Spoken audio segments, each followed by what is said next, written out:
And so it is such a luxury to have these beautiful women alongside me, doing all of their genius work. Um, and I'm so excited for you all to get to know them and vice versa. I adore so many of you.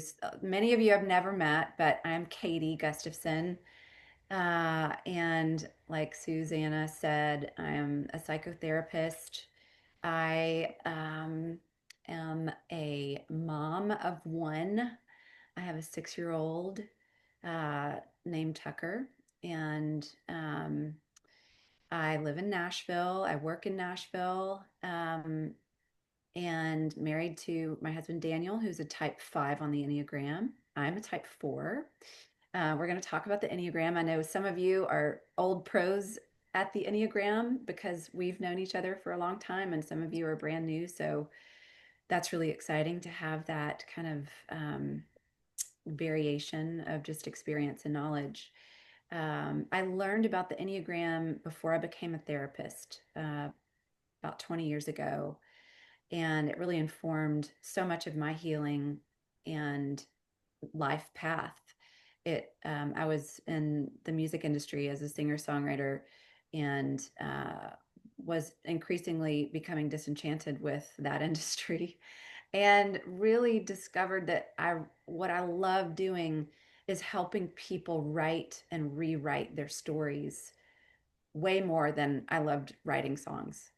Um, and so that is what I've been doing for over 15 years in private practice and coaching and especially women. I feel like I have got a big old PhD in all the women's issues just because of my hot messness over the years and just all of the deep work that I've been so grateful and blessed to do.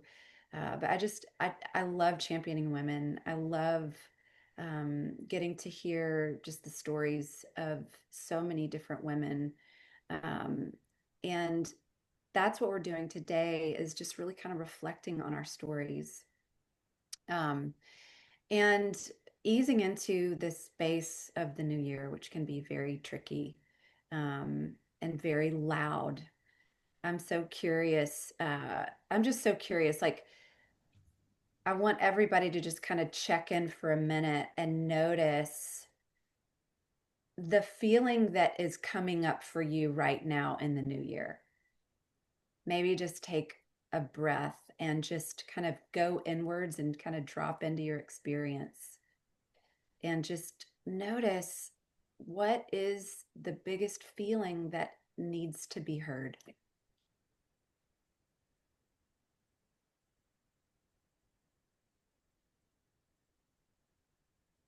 And there may be more than one, but I think it's so great to just acknowledge that, um, name that, and welcome that. Maybe even get curious towards that feeling.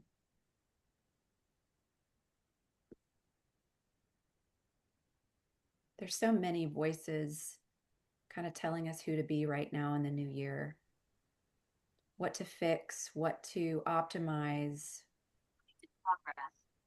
before we've really had time to metabolize the holidays. And I know for so many of us, the holidays can be very complicated. And so part of what I want to do in this space is just honor exactly what is showing up in each of you today. Because there's a story there, and that story needs to be told. And so consider this just a really safe container to explore the story of whatever you're carrying right now.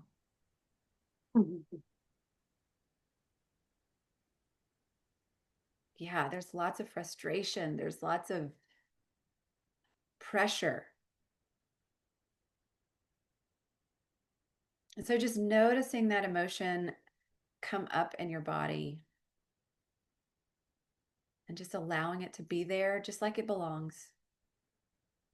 We're not trying to change it or fix it or numb it or run from it. Just really giving it space, leaning into it, just saying, "Hey, I see you."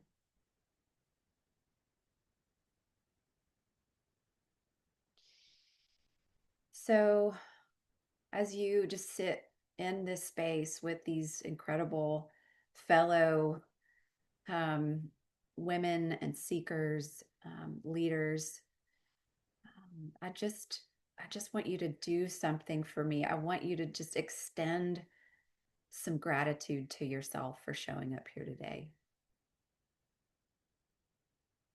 for carving out the time smack dab in the middle of the day to be here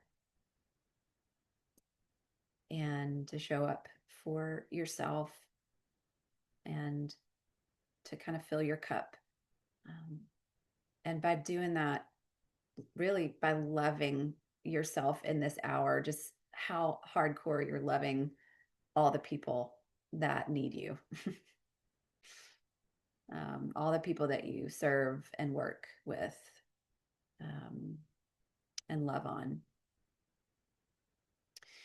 Um, as a therapist and as an Enneagram teacher, it's incredible, like how at the core of all of the hats that we wear, um, there just remains this core human being that we are stewarded to care for.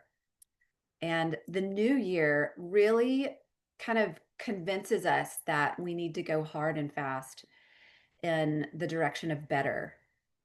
Um, and I'm so convinced that real change does not come from force, that it comes from real curiosity, uh, and and from kind of slowing down. I love this idea of an unhurried start. And Susanna, you reposted something on your stories, which was so beautiful about the calendar year. And I've seen this a lot on Instagram and social media about like 2025 was the year of the snake, and 2026 is the year of the horse, the fire horse at that. And which I love. I love me some shedding, and then really that pivot into like really stepping into some power and energy.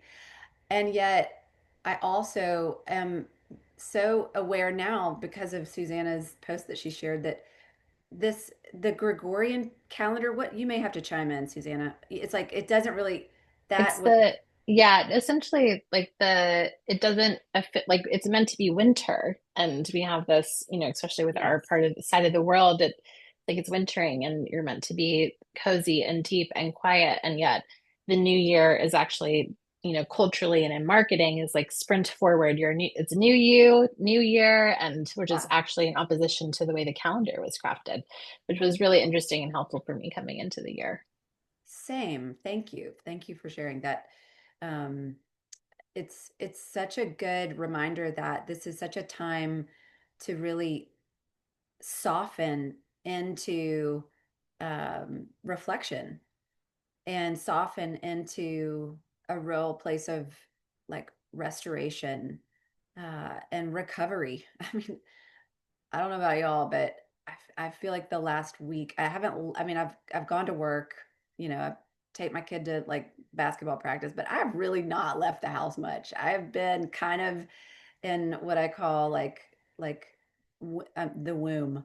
I've been just really slowing down and really just resting and sleeping, like going to bed early. It's felt really good. This is the first year I've ever done this because I feel like we're living in such a time that we have to kind of create these strong emotional boundaries around what feels true for us and what the world is kind of like demanding from us.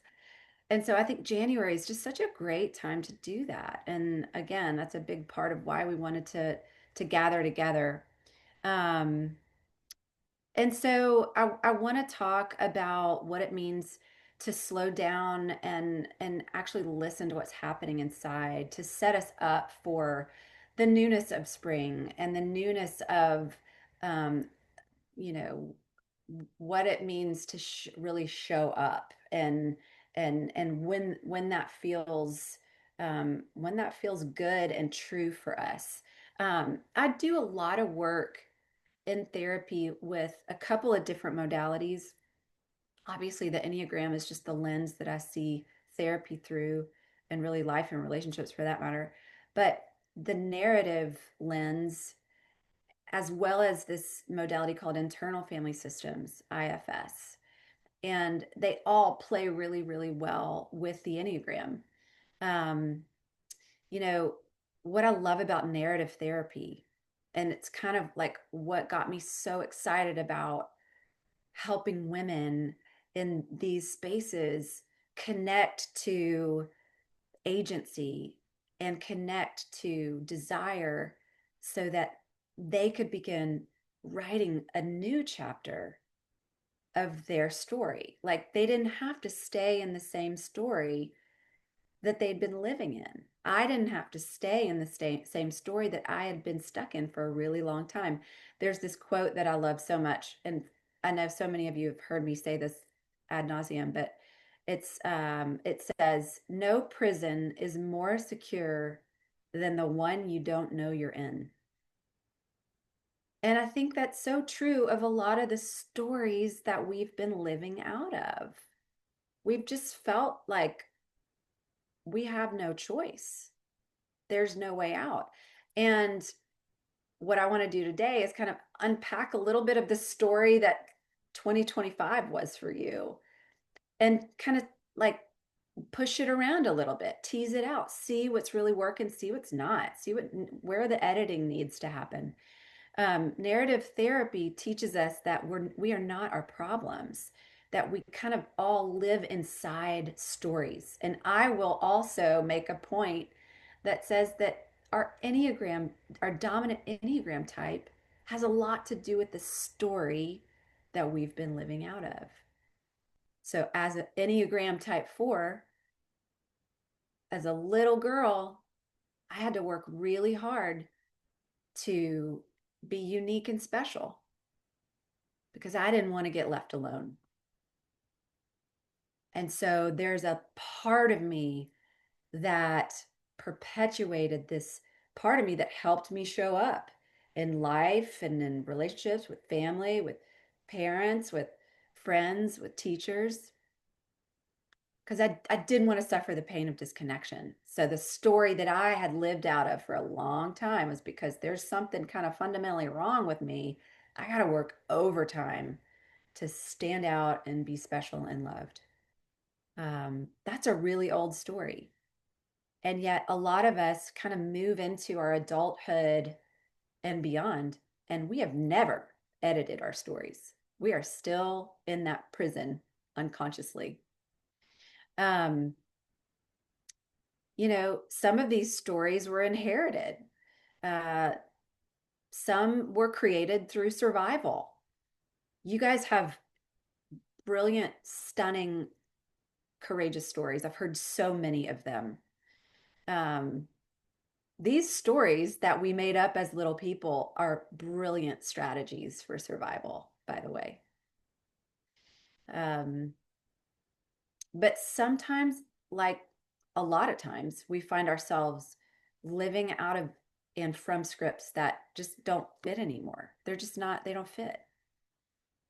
And so here's where the Enneagram comes in, not as a label, um, not to tell us who we are or who we need to become, but it's really to help us notice the story that we've been living out of, the patterns that we've used to feel really safe and valued or even in control. And again, I look at the Enneagram as like a map of adaptive survival strategies that helped us feel loved, seen, safe along the way. And so, underneath those strategies, that's where I want to dig around today and see who's underneath that strategy. See if we can get some distance between ourselves, our true essential selves, and these really, really old yet helpful survival stories that have been around for a long time. Um, to connect to something truer, softer, and maybe even more spacious. And so just check in with yourself and just notice what's coming up as we talk about this idea of story and how we all have one and live out of these stories, sometimes unconsciously, even when they no longer fit. Does anything come up for you? Just check in. Anything come up? Any stories that pop up in your head and your heart that you're like, huh, okay, I see you. I hear you. Just notice. Feel free to jot whatever comes up down. Um, so the Enneagram is so beautiful to me because it's so much more than a personality test. It's really more about a homecoming. And I love this quote. I use this a lot in my Enneagram masterminds as just like a placeholder quote for what we do every month when we meet together. But it says, the opposite of home isn't distance, it's forgetfulness.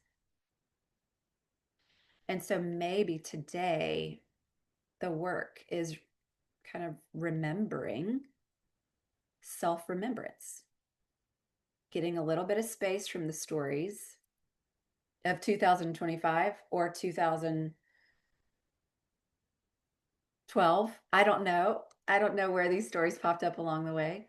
Um, Getting a little bit of distance so that we can connect to what's true and what feels like home. Um, okay, here's some nerdy brain science for you just before we go any further. Uh, and this is why I'm so anti shaming our way into change, um, perfecting ourselves to like ourselves and to so that the world will receive us. There's been so much great neuroscience in the past, you know, 10, 15 years centered around this practice of self-compassion, which I teach a lot about. And here's why I'm convinced resolutions and these extreme, New Year sprints don't work and don't stick. Because when we shame our way into change, when we hustle and contort, it shuts down the parts of our brain that are responsible for creativity, motivation, and change. So when it's why, it's why if anyone has ever been on, like one of these diets that are very restrictive out of a place of, self-loathing or just hating our bodies, I I'm guessing that did not work. It typically doesn't, because our brain is not able to facilitate lasting biological changes from a place of change, from a place of shame, sorry. Conversely, as we approach change, desired change, from a place of self compassion, which is this beautiful, proven way of befriending ourselves, being kind to ourselves like we would a dear friend in need. What does it do? It bathes our whole system in dopamine and it lights up the parts of our brain responsible for, you guessed it, motivation, change, creativity, learning. So we're going to talk about self-compassion a lot. We're going to do these gatherings every month. So if you want to get to know more about self-compassion, the Enneagram, narrative therapy, don't worry, this is not your only chance. But I'm just kind of like dropping these little seeds in here just so you kind of get a feel for what we're doing today and ongoing throughout the year. So today isn't about fixing you. It's not about shaming our way into improvement. It's about making space for you and what's already there, what's here in the space. Um, so Suze, do you want to jump in? Do you want me to keep going? Yeah, this would be a beautiful time to start to transition into the meditation and then to lead us into reflection. Okay, great. Um, one of the ways that I love to um, teach the Enneagram is through mindfulness practices, because it creates space to observe um, our patterns of thought, emotion, and behavior. And so it's this practice of self observation. And a lot of us are very disconnected from ourselves, right? Especially during the holidays. And then we're expected to just like new year, new you it through Q1, and we're still disconnected from ourselves. And so I feel like practicing collectively some mindfulness would be a really powerful way to kind of reconnect to what's going on inside, what's coming up, where you've been. So take a quick minute and put your coffee down, put your journal down, put your feet on the floor. Um, I just want you to get as comfortable in your seat without being strained, but kind of sitting up awake, but not straining your back, straining your neck, just really settling into the moment, just arriving. Just take a moment just to arrive. And if it feels comfortable, I want you to close your eyes and I just want you to soften your gaze.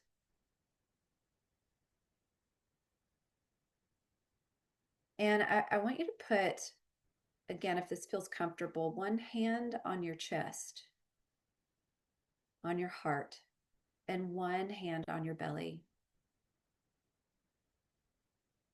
And I just want you to start to breathe very naturally, just noticing the breath, noticing what it feels like to be in your body.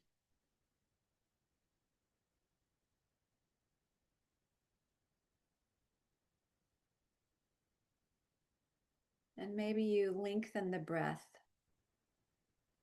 just a little bit. And maybe you deepen the breath.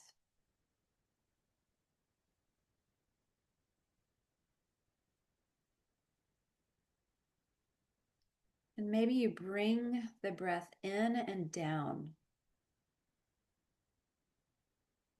into your belly,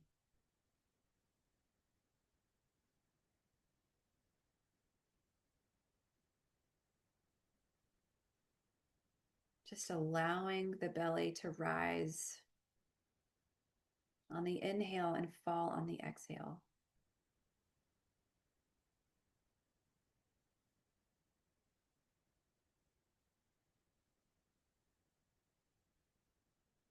And I want you to pay close attention to this sweet body of yours.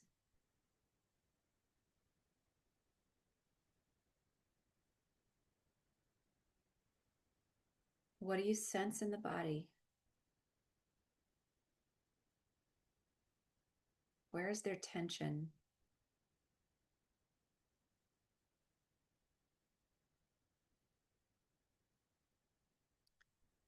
What emotions come up as you breathe into the body?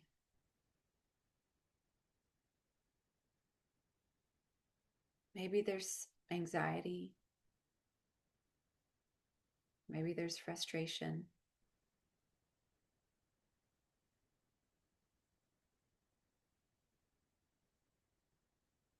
Maybe there's a sense of spaciousness or sadness. Maybe it's anger.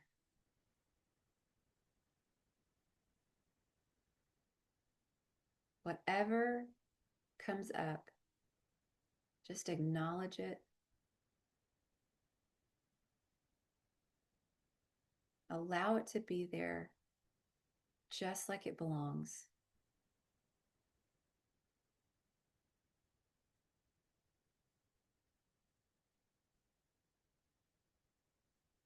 Maybe there's grief.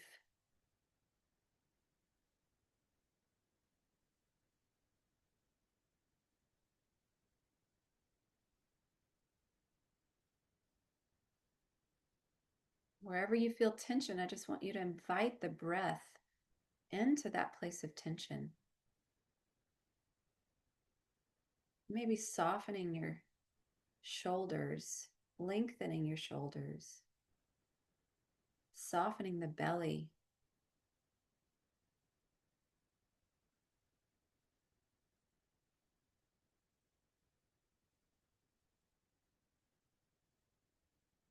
As you breathe, just imagine creating a little space inside, some space for honesty,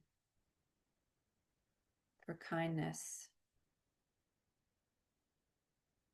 for whatever it is that wants to be known today.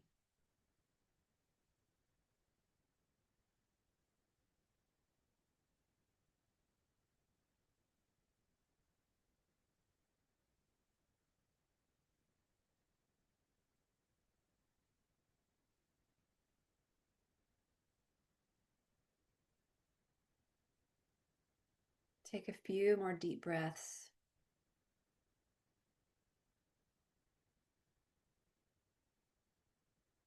Notice if there's any shifts that you feel in your body, any softening.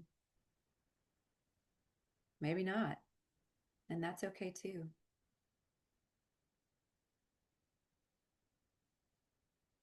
Honoring whatever's there,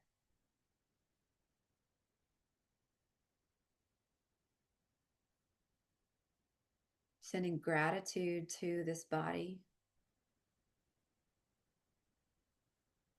gratitude to this heart,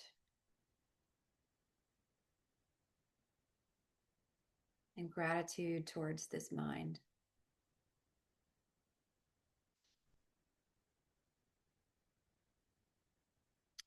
And whenever you're ready, you can come back into the room and open your eyes.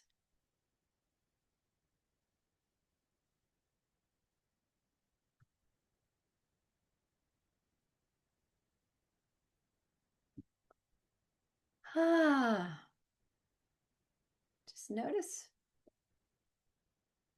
and just kind of like feel your body move around, shift if you need to. I'm so curious what came up for everyone.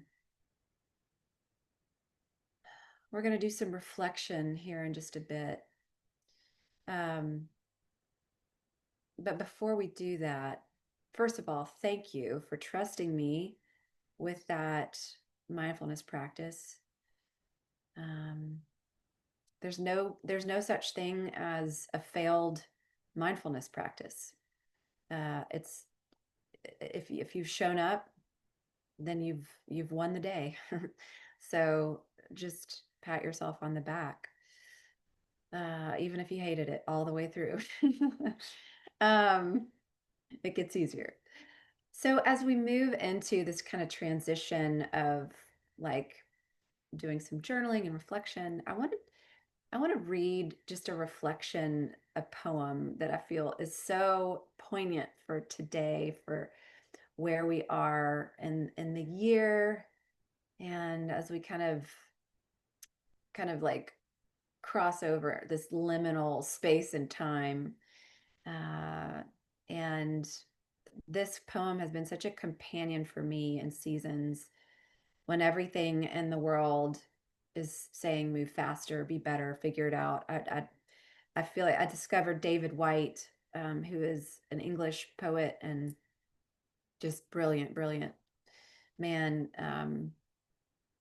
and philosopher, teacher. I really discovered him big time during my journey through breast cancer. And he put such language around uh, the suffering and the waiting and the wilderness that felt like these like 3+ years of um, surgeries and chemo and all the things, and then throw COVID in there. That was a real rager. And I feel like David White is I owe part of my life to him. But this is a beautiful poem called "Start Close In." Again, if it's easier for you to really be present with this piece by closing your eyes, feel free to do so. Um, he writes, "Start close in. Start close in. Don't take the second step or the third. Start with the first thing, close in. The step you don't want to take. Start with the ground. You know, the pale ground beneath your feet. Your own way to begin the conversation. Start with your own question. Give up other people's questions. Don't let them smother something simple. To hear another's voice, follow your own voice.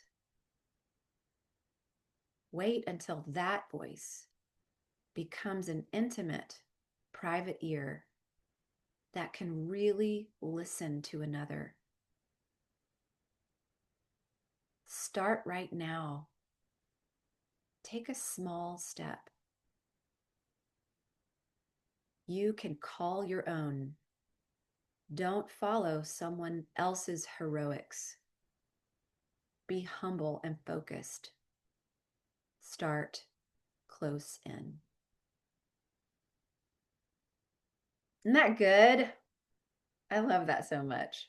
I love this phrase. Don't follow someone else's heroics. Boy, are we being met with so many others' heroics right now in the world. Um, whew. So what I love about that poem is that it gives us permission to stop trying to leap into some future version of ourselves, which is, I think, the constant invitation and temptation of January. But that healing and clarity and wholeness, um, they begin much closer than we think. Um, so we're going to do some journaling. And Susanna, do you want to set that up? Do you want me to set that up? If you want to go ahead and lead them into it, that'd be great. And then I will give us a nudge. We have about 3 minutes left. We're going to do this for 10 minutes Okay, great. and we'll have some music in the background for you guys. Great. So I love journaling. I love writing as a practice because sometimes it's one of the only places we can be honest, that there is literal space that we can really just be honest. Um, so we're going to take these next 10 minutes just for quiet reflection. Um, you don't need to go anywhere else or do anything impressive. You can just stay exactly where you are, get comfortable. And again, just let yourself be really honest. There's no right answers. There's no right practice of journaling. There's no performance. This is all just a space for you. Um, these reflection prompts are one, what am I still carrying from last year? This is a big one, I think, for me at least. This is not about what you accomplished in 2025. It's what you're holding. Um, Maybe it feels like a burden, something unfinished, something heavy or tender as we cross into this 2026 kind of threshold. Prompt number 2 is, what pattern do I notice in how I've been coping? So, again, this is just kind of observing how we've been surviving a lot of the stories we've been living in. So, when life feels overwhelming, um, what what do you tend to do? Do you push harder? Do you retreat? Do you stay busy? Um, just notice that without judgment and jot it down. And then finally, the third prompt is what might it look like to move forward in a more gentle way? So if this year were less about becoming someone new and more about coming home to yourself, that homecoming of self-remembrance, what would change? What would you protect? And what might you release? So take the next 10 minutes and yeah, have fun with this.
You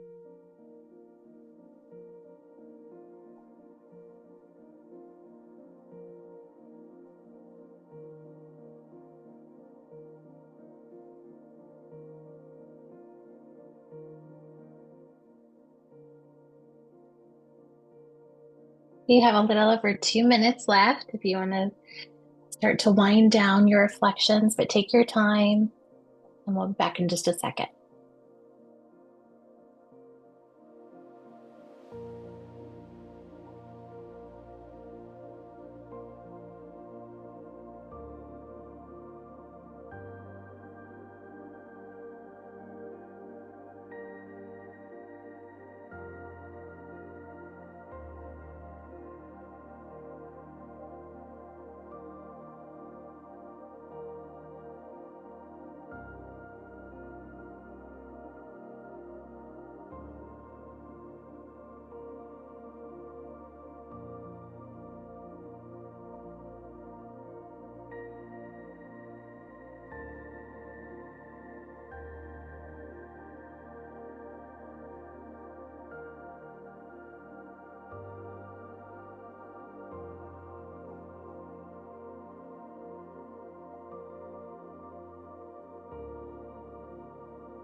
All right, ladies, thank you for spending that time so intentionally.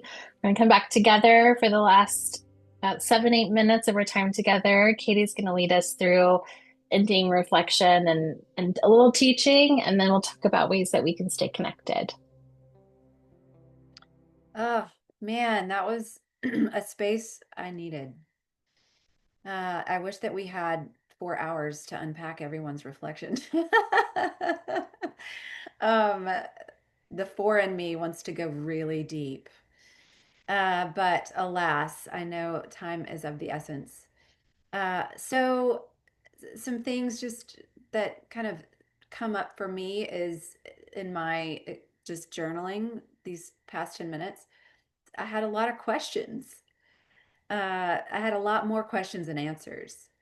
And I'm just noticing that and making space for that. And if that feels true for you, you know, yay. I love that. Uh, I think we oftentimes try to get to the answer much too soon. And so I love that we can leave here with questions and soften into those questions and live into those questions. I love this idea that clarity does not come from certainty. It just comes from showing up, from taking one small step and then another and then another. Um, so, as we think about the Enneagram, I just wanted to wrap this up a little bit and talk about these 9 different strategies, leave you with a little bit of Enneagram meat. Um, each of us has a pattern a way of navigating the world. That's been a pattern that has helped us survive in the world and feel safe, valued, in control, what have you. Over time, as we know, those patterns get exhausting, not because they're wrong, but because we live from them unconsciously and we don't necessarily need them like we did early on in life. So these stories that we live out of, that these patterns are built around, go something like this. Um, Type one, the improver. Here's the story. It's not okay to be imperfect. Uh, Love felt really conditional, and being good and right or responsible was absolutely necessary to be loved. Type two, here's the story. My needs don't matter as much as others. So this big old love need did not get met for little type twos. So their affection was tied up in being helpful or pleasing. Type three, the wound here that this story is built around is I am valued for what I do, not for who I am. I am a human doing, not a human being. So attention came through a performance or success. Type fours, the romantics, this story about there's something essential missing in me. Like everybody else got the memo, but I didn't. And so this feeling of being really unseen and misunderstood permeates through life. Type five, here's the story. The world is too much. I have to retreat to survive. So emotional or relational demands felt really overwhelming as kids. So there was a withdrawal into the mind. Type six, I can't trust that I'll be safe or supported in this world. So all of a sudden, little type sixes become little radars for scanning for danger all around them. What could go wrong? Type seven, the story is pain will trap me. So I have to stay way out ahead of it. So there's this avoidance of suffering through positivity and forward movement. Type eight, the wound, I can't be weak. I have to protect myself and sometimes other people around me who need me. So vulnerability wasn't safe. And so eights developed this, you know, this gargantuan strength and control and self reliance. Finally, type nine, the story is my presence doesn't really matter. There is such a feeling of being overlooked, or conflicted environments maybe felt unsafe. So, what do? They minimize themselves to keep the peace. So I want to tie this together as we kind of move out beyond our time together. Um, you know, the things that you wrote about during your reflection. Maybe it's overworking, maybe it's people pleasing, maybe it's staying busy, um, maybe it's, you know, not feeling supported, having to stay so strong, pulling away, knowing that these aren't flaws that you're carrying. They're just strategies. They're stories, and they deserve a lot of compassion. And so the work here is not becoming a different version of yourself. It's really just coming home to those those burdens, sitting with them, leaning into them. I love this idea that it's like we can extend them hospitality like we would someone off the street coming in for a cup of tea, just allowing these burdens to feel safe in our presence. Um, so we are so out of time, and I'm so sad, but I want to just thank everyone. I'm going to turn it over to Susanna. Again, I could talk for till next Tuesday. Thank you for being here. Thank you for taking this time for yourself. Um, I'm so grateful just to get to know you and to know you if I already do. And I hope we can stay connected. Thank you. Well, ladies, thank you for joining us on a midday on a Tuesday. It's so good to see familiar faces. And for those that I haven't met, excited. And hopefully we'll see you again. There are a couple of really easy ways that you can stay connected. We'll also be sending out the recording to this webinar so that if you would like to reflect again or want to share it with friends or colleagues that couldn't make it today, please feel free. For kind of most up-to-date announcements on events when we're doing the next webinar. You want to follow Katie on Instagram. The handle is right here. Also, there's a QR code for our in-person mastermind. We actually have the one that starts tomorrow. We are almost entirely full, but we do have a few spaces. And so I would love for you to check that out if you'd like to join us. That's once a month, and that meets on Wednesdays. And it is a 2 hour session with Katie, really powerful. It's actually, I did a mastermind a year and a half ago, and it was one of my favorite things that I did that year.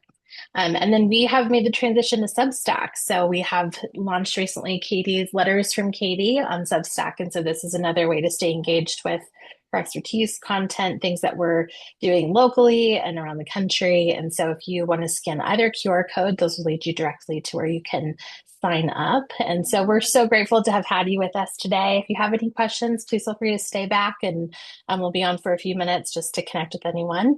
But if not, have a wonderful day and we look forward to seeing you again soon. Yes, have a wonderful week. Thank you so much.